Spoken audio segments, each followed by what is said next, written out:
folks. Welcome to another episode of Film Study. This is Ken McCusick. We're here to talk about the offense from that win against the Chargers in L.A. And here to do it with me is my co-host from the Matchup Show, which comes out usually on Saturday, and that's Frazier Tafar. Frazier, how you doing? Doing good, Ken. Glad to be here on the offensive show, getting ready to get into this very disappointing offensive performance the Ravens had Sunday night. That's incredible. You know, you come out of a game and very high on the defense, but the offense did really let the defense down a number of times, didn't convert turnovers, left them pretty well playing a ton of snaps in that fourth quarter. And, of course, with the Zay Flowers, non-kneel and whatnot, which we may talk about more, we may not, actually left them out there for some additional plays on the field. So kind of a frustrating second half in particular for the offense. Yeah, I think a lot of stuff left on the field, opportunities. We can talk about play calling. It's a lot of things that went into this Sunday loss. I mean, Sunday disappointment on offense. So we're at the bye. Good timing as far as you're concerned? Yeah, I think it's John Harbaugh likes the cliche, the bye always comes at the right time. I think this year we can say that as well. The declaration not to have the bye after London is paying off. I can say we ripped off 5 out of 6 in that stretch. So this time off is going to be crucial, especially with 4 or 5 games left? 5 games still left. 5 games against good contenders. Yeah. None of the teams are slouches we're going against, so we're going to need this rest and do some self-scouting so we can be ready for this next playoff push coming up. I mean, one of the really nice things about this, now they've Ravens nursing all sorts of injuries in terms of Bowser maybe coming back, or Marlon Humphrey, you know, as a player who hopefully will be ready when they get back from this bye. But the biggest one probably right now is Matabike, and he got concussed by Queen on a helmet-to-helmet hit. After Queen missed a tackle, he jumped back to try and get back into play. He knocked Matabike helmet-to-helmet, and he went down. Queen was not impacted. A 2-week chance to recover is much better than a 1 week from a concussion. Yep. And so pretty good chance, I think, Matabike plays, but it would be a lot more dicey if he were trying to come back on Sunday from the previous Sunday night. Yeah, I agree. Also, someone like Ronnie Stanley who needs the extra rest and extra cohesion to get things going. Yeah, I hope you're right. I hope the week can actually help Ronnie. We'll talk about him a little bit later in the second half of the show. Excuse me, I got something in my throat here. Well, let's talk about the path to the number 1 or number 2 seed, as I like to put it. There's always, I think, a big difference between the number 1 seed, the number 2 seed, and then everybody else. The number 1 seed, of course, the big advantage are that you play at home in the divisional round, and you play the lowest remaining seed. Mm-hmm. So it's just a huge advantage in the NFL to get that game. I mean, it's as easy as path as you can get to the AFC Championship. Obviously didn't work out for the Ravens in 2019. Right. It did in 2011, and it really didn't in 2006 also when they played in that game.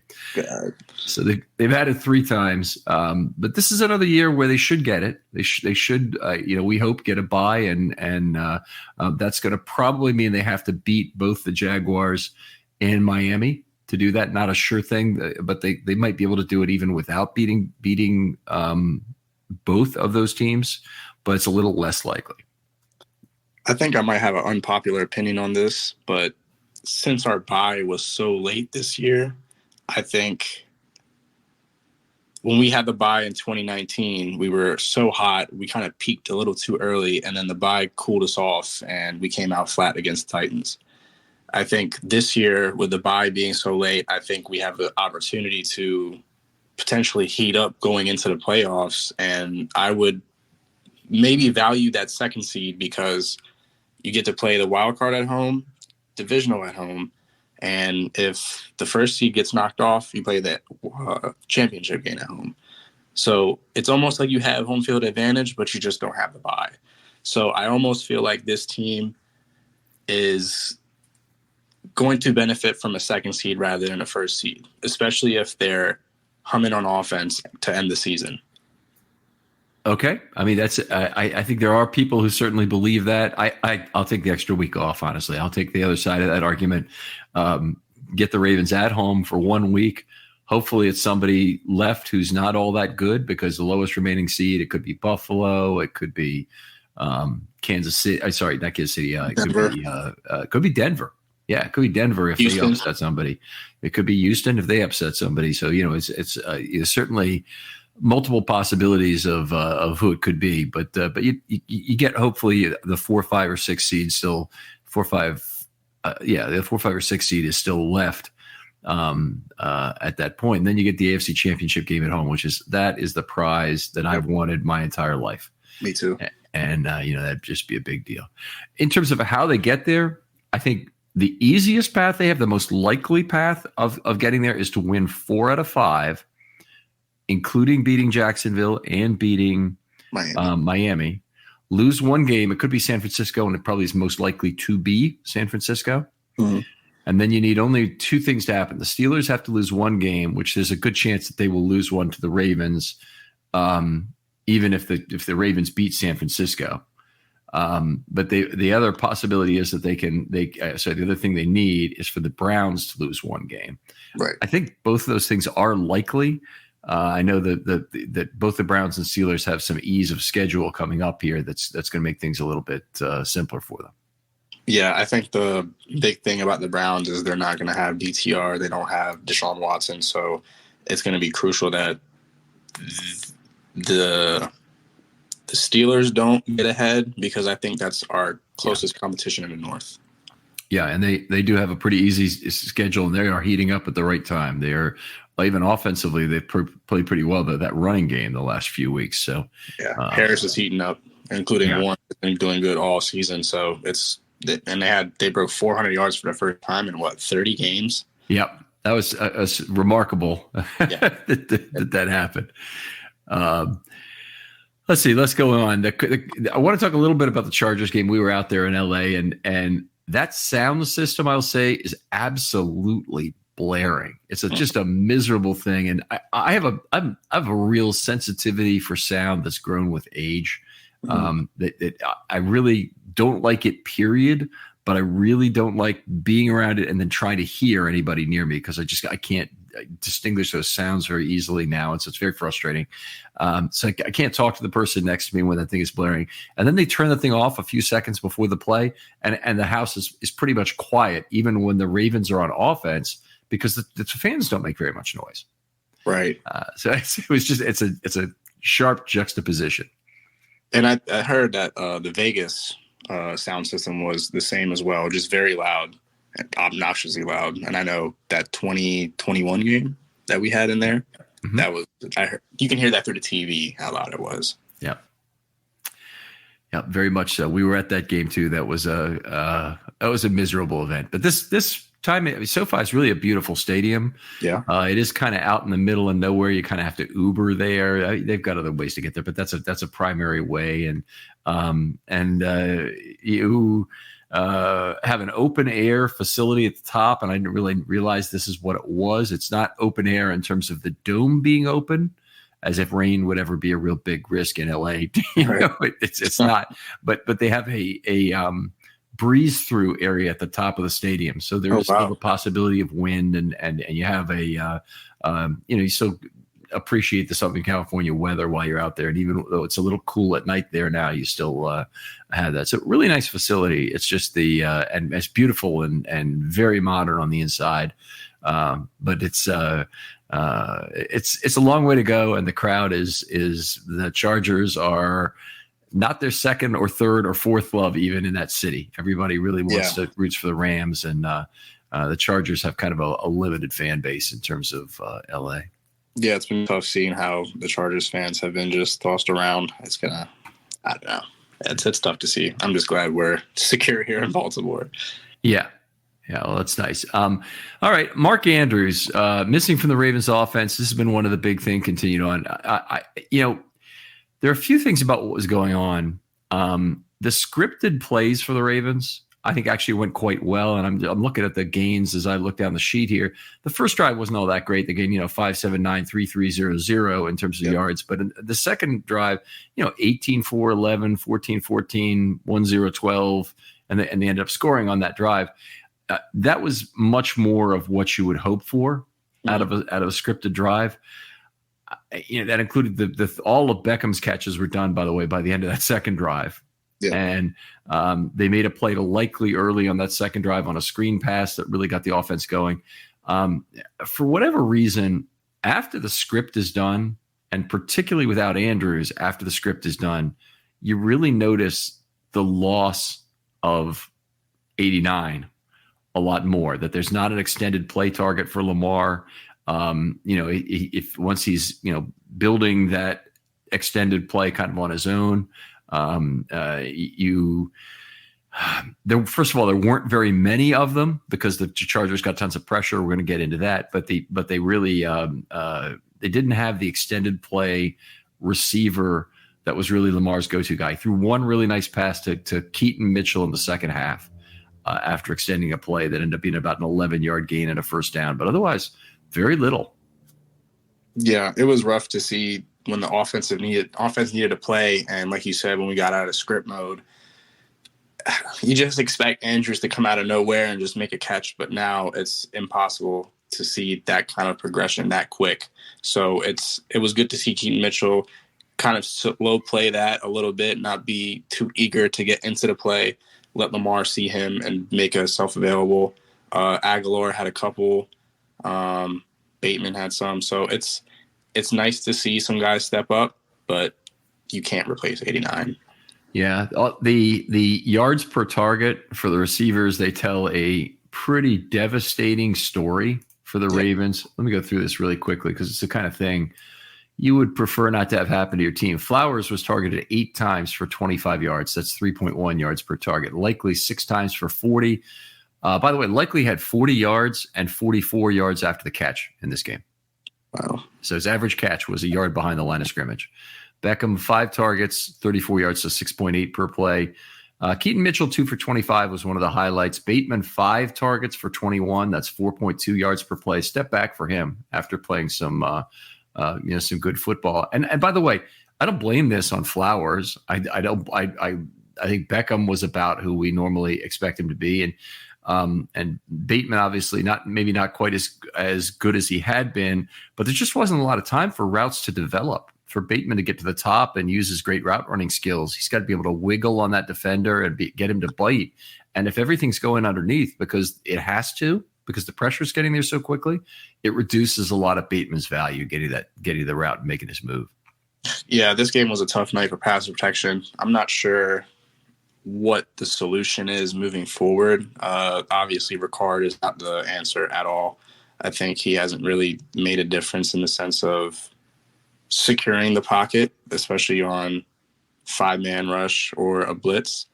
Notably, the one pressure that Mack got, or it was actually a sack, where he chipped and then Morgus whiffed and then he got right there. It was just, he didn't even need to be there on that play for any reason. So the obvious answer to our pass protection problem is our tackles have to get better. I think that's the straight up answer at that point. Okay, we'll talk about that for a second. So it's the sack -5 near the end of the second quarter that you're talking about, second to last drive of the second quarter that he had. So it was Ricard on the right side, and we have him for R42 not under on our score sheet, which means he chipped on the right side. Yep. And he did his part, I thought, and then Moses moved the guy past the pocket 12-6. Right. Lamar took well over 3 seconds. In fact, it was about 3.5 seconds before Mack got back to Lamar to chase him down in the pocket. Might have been even 3.7. I did not charge that sack to Moses. Okay. And Moses missed his block. I didn't think he did enough to take Mack completely out of the play behind the pocket, but it was enough in theory. Largely, I thought actually the initial bop was from Ricard to get him slowed down on that play. We'll get to some of this in the scoring, but I saw that PFF had Moses allowing 2 sacks, and I didn't agree with that. I thought the first one was pretty much on Lamar for holding the football. Okay, maybe I read that wrong. I think I was just trying to relate that to ample time and space because it was more so we're trying to get these routes developed downfield, and if we don't have more than 3 seconds, it's not It's not really possible. All right. Well, let's move on to some more general stuff. The Ravens outsnapped the Chargers 69-66 in this game, but that doesn't really tell the whole story to me. The first half, pretty much the Ravens had the ball a lot. The Chargers turned the ball over, 3 times in the first half, I think, right? They had a fumble. 2 fumbles and the pick from Mollett at the end of the quarter or the half. Yeah, they had the pick from Millett. I'm trying to see where the fumbles occur. Oh, because I'm looking at the offensive sheets. That's why I'm not finding these fumbles. Where are the fumbles? Yeah. All right, that looks good. But anyway, they did a good job in terms of getting the football. They still had that fourth quarter fumble they collected from Clowney, but not until after a very long drive where they've been on the field. And they were on the field most of that second half. They were gassed. On at the end of that drive, amazing that Clowney got him off the field. And then after the Ravens got the ball back and they drove into field goal range, first of all, great drive to put that together at that point and be able to move down and then miss the field goal after what they had about 9 plays on that drive. They had a false start in there that doesn't count, but they had 8 plays, it looks like. Then they missed the field goal after not going for it on 4th and 1, by the way. How'd you feel about that? To be honest, the whole time I was thinking going for it makes way more sense than kicking it right here. I think the defense obviously was a little gassed, but the Chargers weren't doing anything on offense to scare you at that point in the game. So to me, I would rather take my risk to end the game with the 4th to go for it at that point. Okay. So I was totally in favor of going for it. There are a couple things about this. First of all, the defense has been on the field for so long, even with that 8-play break, I didn't feel like the Ravens had a really good chance to stop the Chargers. Yeah. But there was a worse thing. I was pretty much sure Tucker was going to make the kick, and obviously didn't, so that we have that frustration. But when he was setting up, I'm saying, okay, it's a 3-point lead right now. If you go for it, not only are you going to run a lot more time off the clock, but you're also going to and you could potentially just win the game without giving the ball up. Uh-huh. But maybe more importantly is you don't leave a 6-point lead on the table. A 3-point lead almost leaves the defense in a better position. And here's the logic, that when you have a 3-point lead, the other team plays 4-down football until midfield and then 3-down football once they get into field goal range. Right. Okay, so you force them to consider the field goal in their thinking. And then you just the fact that they have to consider it and consider the value of the tie and probably overvalue a tie really puts you in a better position there. And I really didn't, being up 6, I had no confidence at all that the defense after what had just happened was going to be able to go back on the field, get a stop before Herbert with 4-down football is going to pick them apart and take them down the field for 6. So, which actually would have been 7. So, yeah, it's funny how taking the points kind of really hurt you in that situation because, like you said, getting to 6, it does force the offense to just be aggressive, uber aggressive compared to when they're just down 3. They're almost, like you said, playing for the field goal and then the touchdown's the bonus. So, yeah, we had a great. Who asked the question? We did have that come across in Filmstudy mailbag. And we just want to make sure that I give the appropriate person credit, but I will when that comes across. Anyway, I felt the same way. Was a point that this was another guy who would have said we should have gone on 4th and 1, and I completely agree. Oh, let's see what else we got here. Went 1 of 2 in the red zone. They're now 31 of 48 in the season. They actually moved up from 4th to 3rd place in the entire NFL. They're at 64.6%. One of the big differences about this team is the ability to punch it in. A lot of great Gus Edwards play and a lot of great Mark Andrews play, as always, has gotten that done. But at 64.6%, they're 3rd in the NFL, and that's 20 points better than they were last year. So that is a lot of additional points. The median, by the way, this year, 53.6%. The Ravens last year, 44%. Yep, and I think it's a good sign. I wish I would like to see the breakdown of our red zone efficiency in the 3rd and 4th quarter. I think that's probably the most crucial thing because we tend to be really successful on script, but once we get off script, that's where we have issues punching it in, I think, most of the time. This game is an example. I think we got into after the 30, and it seemed like we stalled all night. Instead of we kind of just went away from the run, and then we would get penalties, and it was just unfortunate when we get down there in that area. It was there's so much wrong with how they approach the offense in this game in terms of the success they had relative to what I expected against a team like the Chargers. It does have me concerned about the rest of the year.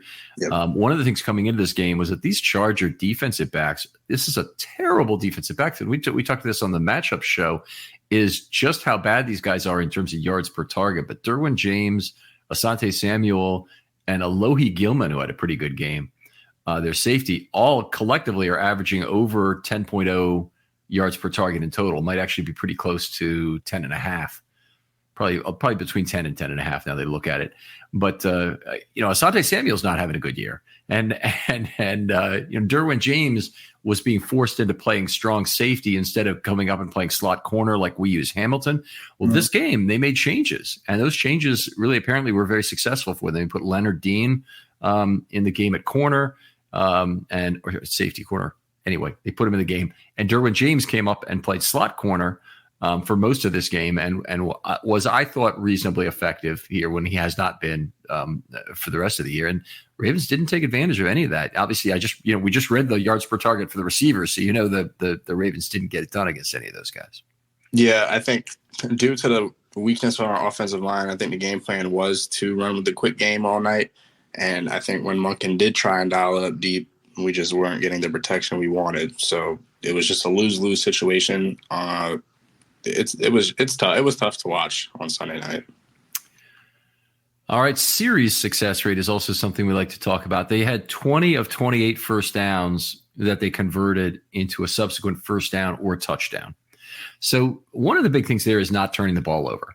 The second one is converting your third downs, which they were terrible at. They were 4 of 13 on third down, so that's quite bad, 31%. But they did convert one of those on fourth down, even though they were only 1 of 3 on fourth down. You can look at those the 2 fourth down misses as kind of like turnovers. I do. It's almost like fumbling at that point. Yep. And instead of punting.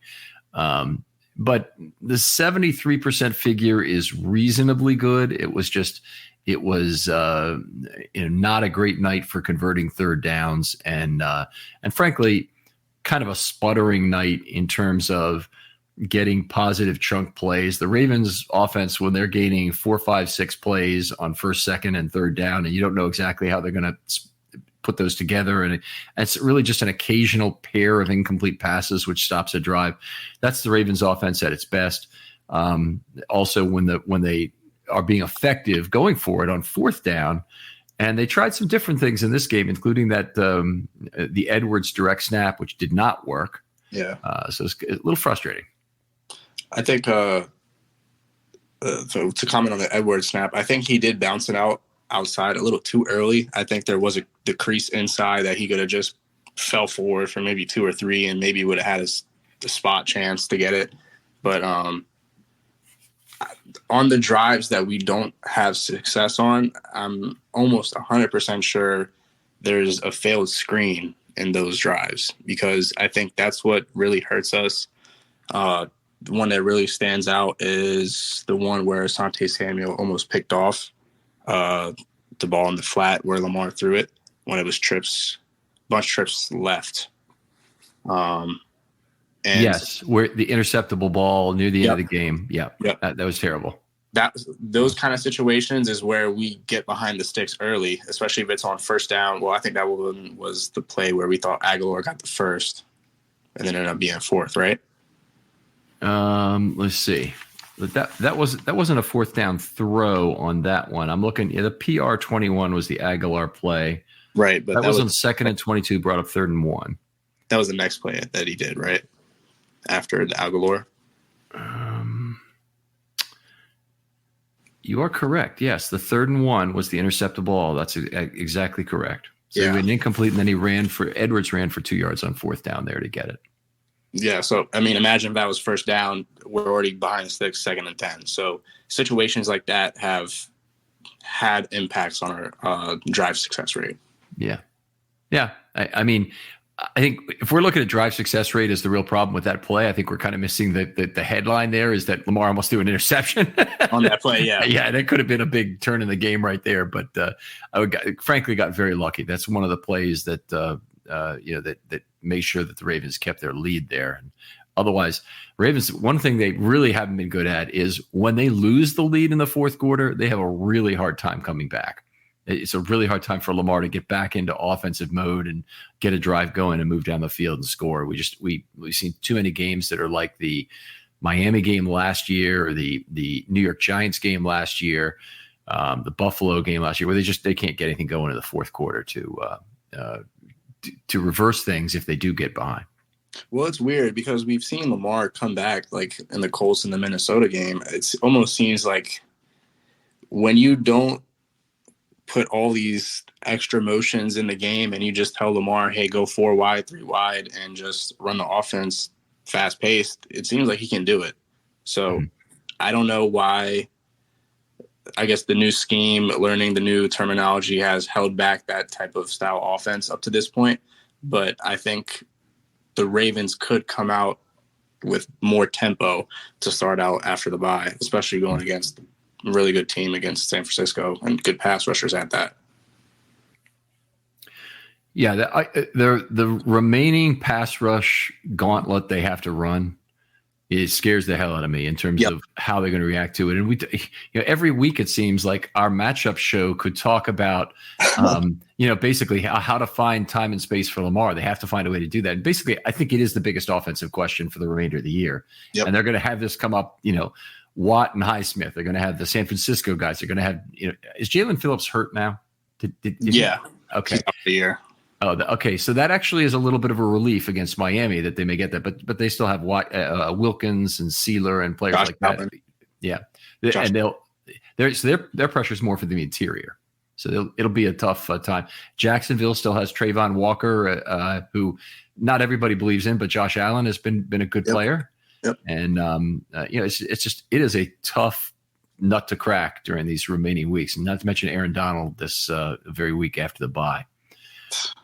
That's not a tackle problem per se, but be interesting that they will occasionally put Donald on the edge, and this would not be a bad game for the Rams to do it against Ronnie. This would be the perfect game to do it. Yeah.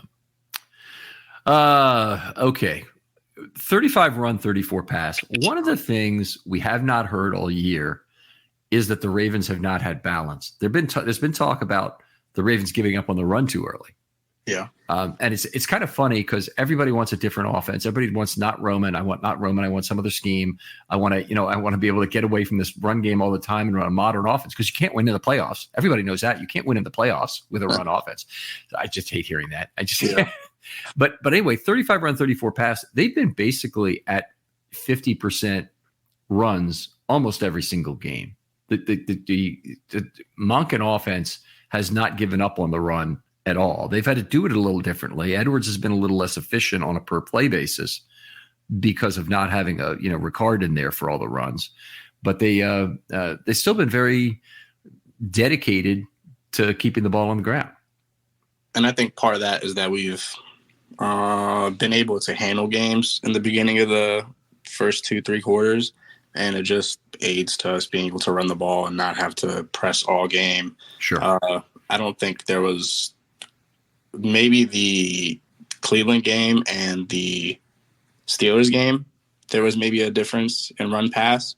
But other than that, I think we've been balanced all year, and that it's a testament to Monken not being stressed out in situations and not trying to do too much in the sense of going out of whack if things are kind of going south on offense. Yeah, he hasn't had. I mean, they've barely trailed the whole year, and when they have trailed, it's been by one score. Yep. So they've never really had to say, "Okay, we need to score now," to have a chance to get a stop to make a score. So they've never had to do that and go into something where they just had to throw the ball tremendously. So it's been pretty much by choice. They've stayed with it, and in a lot of cases, it's been out of necessity that they've gone to the run trying to close out a game. Yep. And they've been, they've been reasonably effective at that. I think Edwards has been pretty good at that. But for the people who want to see more of Mitchell, I mean, I don't know how they could have made much more of a commitment to Mitchell than they did in this game. He played 33 snaps. He got the ball 11 times, 9 carries and 2 passes. He was terrific when he did. I guess there would be questions of, is he going to get the ball even more? But Hill played 20 snaps and he was effective in this game. He had some good runs, a couple long ones, and good yard per carry average. Edwards had 19 snaps. I don't know how you're going to play him less than that. Yeah, had a fair amount of carries. At this point, there's a lot of mouths to feed, and Mitchell is a guy. The only thing I could maybe say about Mitchell is, maybe you want the ball in his hands even a little bit more than he got it out of the 33 plays. He got the ball 11 times. Maybe you want to see him get it 14 times out of 33. And that's more of a percentage that we've seen to Edwards. I think the thing that disappointed me about the running back workload was seeing when the personnel was initiated during the game, especially on the goal line where we had Justice in. Aaron Rodgers' season is officially over, but yours has just begun at MyBookie. NFL, college ball, and a brand new cash-out system gives you options to bet and win all season long.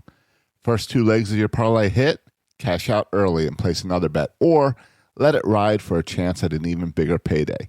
Join us at MyBookie for an entire season filled with daily odd boost, same-game parlays, and huge prize pool contests. Right now, MyBookie has a no-strings-attached cash bonus that lets you deposit and withdraw quick. Use the promo code RAVENS on your first deposit of $50 or more, and you can receive up to $200 in cash instantly credited to your MyBookie account. That's promo code RAVENS to claim your cash bonus now. You can bet anything, anytime, anywhere, only with MyBookie. No knock on Justice. We've seen Justice score in the red zone before, but I mean, come on. F. Gus. He's scored how many touchdowns in the past 6-7 weeks? Let's not fool around. And then we had the 3rd and 3 we missed that we gave to Justice. And I think that was in the 4th quarter. That was the one right before they kicked Tucker missed the field goal, right? Exactly. Yeah. That pissed me off. I was like, why the hell is Justice in the game right now? I think I would either rather have Keaton in at that point, because at least Keaton has the threat of bouncing it outside, and we know that Gus is going to just hit the hole and get the yardage. Not saying that Justice can't do that, but he doesn't have that kind of power or speed on the outside to really get where we need to go. So I was just disappointed in the deployment of the backs, but Keaton played well. I think one thing about Keaton that kind of made me a little mad was he ran himself out of a couple plays, specifically the stretch zone play on the Tucker missed field goal drive. Mm-hmm. Mitchell got it was Q4, 7:40 left in the game. If he continues to stay north and south instead of going east and west, I think he would have had a better gain on that play. And to bring up that stretch play, I think if we continuously have success on those stretch plays, the naked boot, either left or right, is going to pop open. I think right. That's definitely true. I was just going to say that. Sorry. We did have one unsuccessful one this game where I think Mac just roared off the line of scrimmage and Lamar got the intentional grounding. But naked boot to the left, because Lamar is so good throwing to his left, I think is going to start hitting during the playoffs. And I think also just traditional sidecar, Lamar finding his hole between the tackles, which is what they've done since 2020. 2019, remember, they ran at a pistol the whole year, and Lamar was really an edge threat, and he would run to the sidelines a lot in terms of there. And then in 2020, they changed everything by going primarily to sidecar, having Lamar be a threat up the middle. And Mitchell gives you that guy again. I mean, Hill was that guy to a certain degree. He had enough speed that he could make it work over the other geriatric backs that the Ravens had. But Mitchell is a legitimate, outside speed threat who should scare the death out of the Chargers defense, in particular, trying to figure out how to stop him and create holes right up the middle for Lamar. You can go boot and you go that way if you want to. You can misdirect with counter in particular. If you want to lead Mitchell and have an additional reason why he might be running in that direction. Lamar's been terrific about avoiding defenders on that left side even after it's left open. But the big thing, you've just got the middle wide open for Lamar. I think you with Mitchell, you should be dragging some people completely out of place. By the way, did it look to you like on the jet motion to Flowers that won the game, that Lamar was trying to pull the football? It looked like a half a second he did want to take that ball. We know Lamar wants to win the game by himself, but I think it might have been Zay that took it from him because I think he wanted it. He's seen the hole. But to kind of circle back, sorry. So anything more about the running backs you wanted to hit on, maybe? Oh, so you were talking about using Keaton as an outside threat. Mm-hmm. There was this one play where Lamar faked the toss and he went right up the field. That was a very, very nice play. They faked the zone, stretched to Keaton Mitchell going to the right, and Lamar kept it up the middle, and it was a nice gain. I think if we can continue to incorporate stuff like that, just keep them on their heels, not knowing which way to go, because obviously if you have flow going one way, linebackers are going to flow, and Lamar can just cut right up under. So it was cool to see that concept. Yeah, the Chargers, in all fairness, were fairly plugged in on Lamar this game. He only had 3.5 yards of carry and a long of 8. So it wasn't like Lamar was lighting up the scoreboard like he normally would with 7-8 yards of carry. It's this was a tougher game for him, and frankly, the whole season of running, from 11 and doing things the way they have this year has been more of a struggle for Lamar. But he's still got close to 500 yards right now. Maybe even, is he have over 500 yards? He might have over 500 yards, but anyway, sure. He's having he's having just a year that's a notch below where he's been when the Ravens' run offense has really been at the top of the league, and they are there again. I mean, they've got a comfortable lead over Miami for the best run game in the league now, but he's by about 13 yards. But it's a much lower percentage of it is Jackson this year than in the past. And I think we should keep it that way. I think just give their backs the ball and let them do their work and let Lamar make his decisions, especially in the passing game when he needs to. Yeah. All right, let's go to Lamar, talk some about his game here. I've got some statistical numbers I always run through. The Chargers rushed 5 or more on 11 occasions, so it's 32% of the time. Lamar on those plays was 7-11 for 86 yards, 7.8 yards per pass. By the way, that's quite good. Lamar had been having a lot of trouble generally with pressure. The Ravens certainly didn't pick all of that up, so Lamar had to make some quick throws to get the ball out. And I think by rushing that extra man, the Ravens were giving Lamar some throwing lanes and creating some opportunities for him to get the ball out that were better. They did not have a sack with a 5-man rush in this game. The Chargers did not. So pretty impactful counter to these blitzes. I don't think of Lamar as being a guy who reads hot particularly well. Usually he has to avoid somebody and then set up to make a throw. But this is a game where he did a pretty good job of getting the ball out quickly and effectively on those extra man rushes. I think the one that stood out to me, but it wasn't complete, was the slot fade to Beckham. I think it was in the fourth quarter. That was a nice throw. It was just tough for him. He didn't have enough time to set up and really calculate where he wanted to put it, but the decision was great. I'm trying to think of where that was. Is it like the second play of the fourth quarter? No, that was a PD at the line of scrimmage. And you're not talking about a PD by a receiver. Quarter 3. There you go. First drive, okay. First drive, quarter 3. All right. So it's the last play on 3rd and 11 when they brought 6. Yeah. Okay. Yeah. The ball was out quickly. That's one of the things people don't always pick up on. Is that the ball, you can throw a deep ball where it's out quickly and get that ball off, with some good timing and air under the football. And that's the old Bill Walsh thing is you want to throw a football so that the receiver catches it at like 41 or 42 yards downfield. So your quarterback gets it off at a certain angle, maximizes the chance for pass interference, gives the receiver enough time to make his move and get down the field largely while the ball is on the air. And you don't really risk a pass rush. The quarterback almost always can get that pass off before the pressure arrives. 2.2 seconds is too quick for even for it's not too quick for an unblocked guy, but it's too quick for just about anything else that involves a block. Yeah, and those kind of things, it comes with timing. It's just, once they practice it more and they get more in-game situations with that, I think they'll start hitting it, and they need to start hitting it if they want to do. I agree. They need to start hitting. It's been a big frustration about the Ravens' offense is the inability to hit those long plays. Yeah, it's been tough this year. Lamar, I love watching him throw lasers over the middle of the field. Any kind of, that's why I love extended plays because, well, for lots of reasons you love extended plays, but it gives Lamar a chance to throw a line drive over the middle, clear sight lines to receiver. That's just where he's most comfortable in that intermediate 10 to 20 yard range.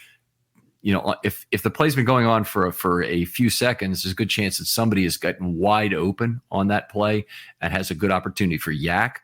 That's been particularly true of Flowers on several occasions this year. But anyway, or even Bateman. I mean, you've got real opportunities to get to get a big play when you do that. Lamar is just not very good at putting air under the football, and he's nowhere near as trusting of his receivers to go get it as he was with Hollywood here, who was a shorter receiver. Obviously, had more speed. He trusted him to go get the football. But, he hasn't developed that kind of connection with Flowers yet to just, go get the football. I'll point out here. We see it, by the way, in camp. We see it. Never see it in the games. I would just say the play's not really even called. So we've missed out on some of that. He threw a couple for Bateman, but it was like he didn't really trust Bateman to get the football. So he tried to outthrow the defender by a large amount instead of just outthrowing him by a small amount. Let Bateman go up for that football, draw pass interference, or make the catch. There's something that is not quite right about the Ravens' deep game, and some part of that is trust in the receivers he's got. Yeah, I would say it's a confidence issue, but to your point, I really can't put my finger on why Lamar personally is not hitting the deep ball. He's obviously improved as a passer. His throwing motion is getting better every single year. His velocity is better every single year. It's almost like he might have put too much work into his velocity, and that's hurting his deep game now because he hasn't compensated for the extra power that he's gotten. So maybe that might be some of it, but more so I'm going to lean towards the timing and continuing to get cohesion with the offense and understanding the pockets he needs to look in and not really be, offensive line does make a difference for you not to be able to step into your throw and be confident.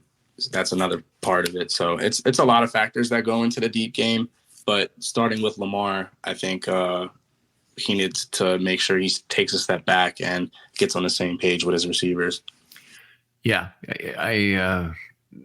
I think we've said it on both sides there, but man, trust those guys. They will go up and get the football for you if you give them a chance. And yep.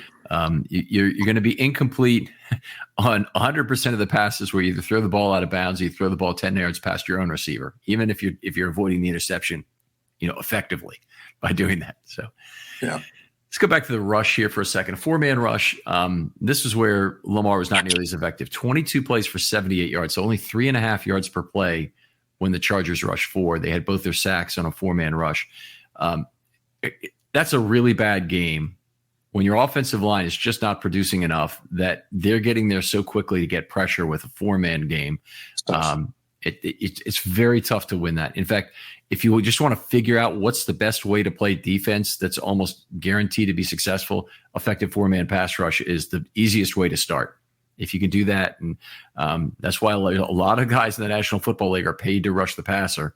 The Ravens have kind of gone on the bargain end to get their pass rushers, which is contrary to normal. The only guy they have a really big investment in is Owe, in terms of the first round draft pick. Matabike, you could say, I guess, actually Matabike was a 3, wasn't he? Drafted number 71, yeah. Yep. So they don't. Yeah, they've really gotten it done cheap with Van Noy and Clowney and yep. Other elements on the inside like Pierce and even Travis Jones and whatnot being kind of cheap. So 3-man rush, 1 play for 0 yards. Let's talk a little bit about the other way that I divide them, which is ample time and space, ball out quick, and pressure. I go over this like everybody knows the definition of this, but I'm going to just say these each one more time. Ample time and space is a 3-second pocket with the added condition that the quarterback needs to have time or have space. That's why it's ample time and space to step into his throw. All right. So almost always when you see a quarterback throwing off his back foot, just throwing with his arm, and there's any kind of traffic in like a keyhole shape in front of that quarterback, I would not call that ample time and space. If it's within 3 seconds. So I'm really looking for that quarterback to be able to deliver a high velocity pass on a 30-degree cone to either side of the intended receiver. So that cone is actually fairly wide. You can impinge that cone a lot of ways that distract the quarterback and frustrate the quarterback. And you're really looking for kind of perfect protection plays are those ample time and space. Ravens had only 6 of them in this whole ball game, 6 out of 34, 18%. I'd say a good number now is in the low 30s. NFL defenses have gotten a little bit better at generating quick pressures by a variety of means, some of it deception. But I'd say a reasonable percentage is 30. The Ravens' offensive lines, when they were absolutely fantastic in 2008 and 2009, when they had Gaither and a great interior line together, they were delivering ample time and space at even a higher rate than that in the 40s a lot of the time. I'm not looking for a return to that because I don't think that's the way the NFL is. And I know it's not the way the Ravens' tackle strength are, but I really need to see them back in the high 20s and low 30s for the rest of the season to just get some amount of reasonable opportunities for Lamar to make on-target, unmolested throws from the pocket. Yeah, it's we talk about this every matchup show. We always talk about protection and trying to get Lamar ample time and space. It's very, very disappointing. We want to see him, not just him, but this offense flourish. We're tired of not being able to, quote unquote, keep up with the modern offense when technically we can, but it's just not getting enough of the opportunities that we need to execute some of the plays that we have. So that the ample time and space number needs to get better. I think you're on mute, Ken. Thank you. Happens once per show, I always say. Ball out quick is the second category. That's when the quarterback unloads the ball before pressure can develop. It's usually, a screen pass, slant pass, but it's something where there's not nearly 3 seconds of pocket time involved, but pressure is also not developed. And I can't also tell that the pocket was going to hold up. If I could tell that the pocket was going to hold up no matter what, then I'll just call it an ample time and space opportunity. But in these cases, 14 times, there's a lot of 3-step drops, a lot of getting rid of the ball very quickly, a lot of screen passes, a lot of, those kind of very quick outs that you'll see. He was 10 of 14 on those plays for 79 yards, 5.6 yards per play. That's fairly average. By the way, he only had 41 yards on the 6 ATS throws, 6.9 yards per play. And he, in fact, had a sack among those 6 plays. So he had an ample time space pocket, and Mac was blocked 12-6. Then he came back into the play, made the sack. Really bad when you can't, your receivers can't get free in 3.5 seconds to give you an opportunity to throw the ball. That probably was the best example I can give you of the game of he was missing Mark Andrews. Mm-hmm. And he'd had somebody to throw to he probably would have gone to Andrews by that 3.5 second point. And I think that's what led to the high ball out quick number. Well, not too high, but I think if you watch the gameplay, it felt like it was higher than the statistic shows. I'm sorry, say again. What was higher, you're saying? Ball out quick. Oh, okay. Yeah. So, but anyway, it was half of the remaining throws, and then 14 other times, and this number is really bad. He was under pressure. Yeah. So the Ravens have been, getting pressure in the low 40s for a lot of this year. We know the Ravens lead the NFL in sacks. I mean, that's their calling card is to get pressure within 3 seconds. A lot of times, also to force a delay in the throw or to force the opponent to choose between ball out quick and trying to get a fully developed route that they can get pressure on. But 14 pressures, I mean, you can't. You're not going to do very well with that. But anyway, on those plays, they only sacked him 1 time, but the other plays, he was 5 out of 13 for 44 net yards. That's 3.1 yards per play. It's actually just a little bit below average for such opportunities. So it's not like Lamar was terrible on that opportunity set, that portion of his opportunity set, I should say. But it's just way too many pressures. Yeah, I think, and those pressures lead to him scrambling and can lead to opportunities to big plays, but you don't want that to be the main objective when we're throwing a ball. Yeah, you mentioned the scrambles. They're not even included in the 34 here because once he runs, I call it a run play. But there were 3 times when he ran away from pressure, and we saw one of them. I mean, actually, 2 of them were Stanley directly, where he just went basically onto Lamar's left foot. One time, Lamar actually went all the way to the ground, had his knee on the ground. I saw that. But it wasn't. It was correctly not ruled down by contact because the defender didn't contact him. It was all Ronnie tripping him up. So. And I know we talked about this in the production, but on those plays, Ronnie got a quick start on the line, and he still got pushed in his lap, and that was very, very disappointing to see. We need to talk about that extensively when we get into the offensive line. I want to go into that a little more depth because I know you have a background in offensive line play, and that's it's great to have someone on the show who has that, and we'll talk a little bit about that. And trying to get in position to anchor and trying to get in position to then have a secondary anchor when your primary anchor doesn't work out. Yeah. Okay. All right, let's keep moving on with Lamar if we can though. When I look at this opportunity set he had, it was obviously a really crappy opportunity set, and he also really didn't do well on the ample time and space opportunities that he had. So there weren't many of them, but he didn't do a good job on them. I'm going to say that about 80% of the problem was the opportunity set itself having so many pressures, but Lamar bears some of the burden, maybe 20% of it for failing on the ample time and space opportunity. So when you look at Lamar's low yards per attempt in this game, that's how I would kind of set the division of responsibilities. And obviously some of that also goes to the receivers as well, in terms of not presenting themselves within time on an ample time and space throw.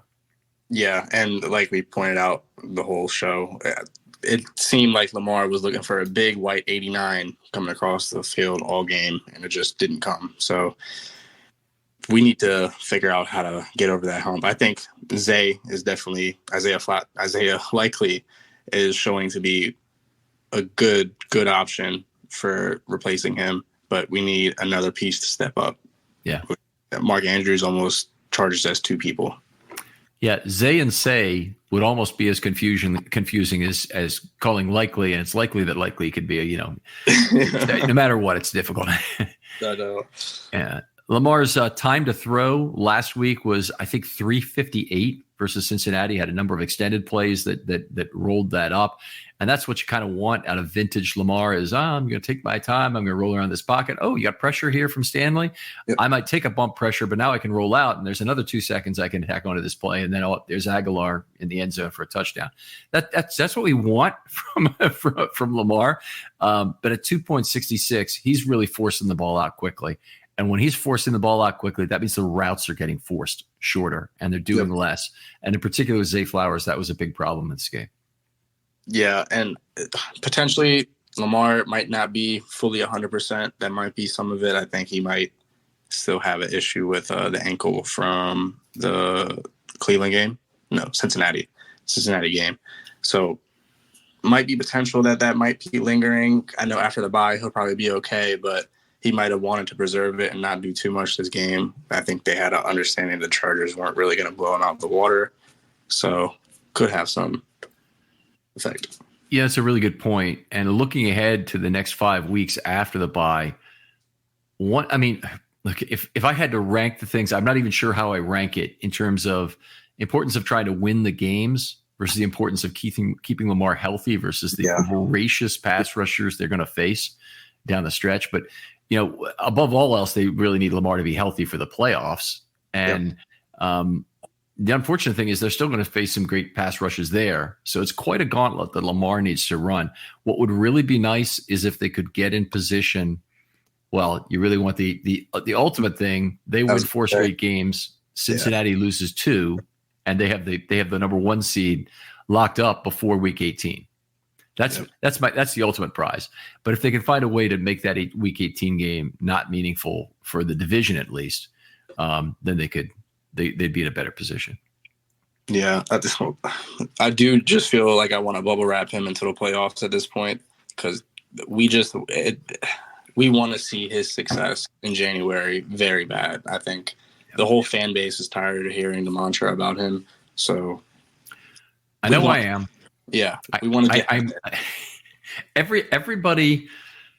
You know, Twitter is a good place for conversation, but there's a lot of toxicity out there too, and there are, you know, there certainly are a lot of people who will constantly tell you about how you can't win with that in the playoffs. Yeah. I don't even know how to react to that other than to say, how the hell would you know what would win in the playoffs? Give me your logical reasoning through this. It's kind of like I'm hearing, I have the same kind of skepticism I do about hearing somebody tell a gambling expert tell me why the Ravens are going to lose a preseason game. Yeah. You do not understand what's going on here if you really think the Ravens are a favorite to lose a preseason game at some point, or if you really like the money line or whatever it might be. You know, I really like this return guy that the other team has, that he'll be around in the fourth quarter. Well, you know, having Daryl Worley out there at free safety in the fourth quarter kind of trumps all of that. And that's some of the kind of stuff that the Ravens have done with defensive depth and to win all those preseason games. I consistently hear that. And yet, you know, how would we know? But I'm like you, I want to get rid of the freaking overarching mantra that continues to dog Lamar. Yeah, and it's disappointing that the past 2 seasons he wasn't able to get there. I mean, he put the team in position literally by himself the past 2 years, was able to will us to, 9-3 each season? Top of the AFC in 2021 by smoke and mirrors, right? Before the injury? Yeah. 21 and 22, right? Yep. So, I mean, what can you say more about the positions he's put us in? And it's heartbreaking as a Ravens fan not to see him out there and get a chance to show the world that he's just not this running back and he's a top flight quarterback that can take us to the Super Bowl. Right. And you look at the divisional opponents to start with. The Bengals and Browns have had their seasons ended the last 2 weeks against the Ravens, you know, in terms of Watson getting the big injury, even though he had a great second half. He might have been injured going into the game, or with that shoulder, played to manage the pain, and now he can't play anymore. And Burrow, with his injury, even though it wasn't a dirty injury like the Logan Wilson thing was on Andrews, it's the kind of injury that will happen to you. He already had the thing, apparently had some pre-existing injury he was working with to try and work with that heat pad that they caught him with. Yeah. But it's the last thing we want happening to the Ravens is him going out there getting hurt in one of these games. And I hate bringing it up. It's like we're jinxing it or something, but let's face it. Good thing there's no absolutely critical they scheme to keep him healthy the rest of the way, even if it holds the offense back a little bit. Yeah, I 100% agree. Anything I want to say? I mean, looked at Herbert's day, which was really difficult. Herbert had an average completed air yards of 3.2 and an intended air yards of 7.7, which is terrible, by the way. That difference is enormous. It was one of the worst in the league, but 3.2 yards beyond the line of scrimmage was, I think, the third or fourth worst in the whole league. By the way, Mac Jones this week for New England, minus 0.8. Oh, my God. Completed air yards on average. So his average completion was behind the line of scrimmage. That's absolutely funny. I feel bad for Mac Jones.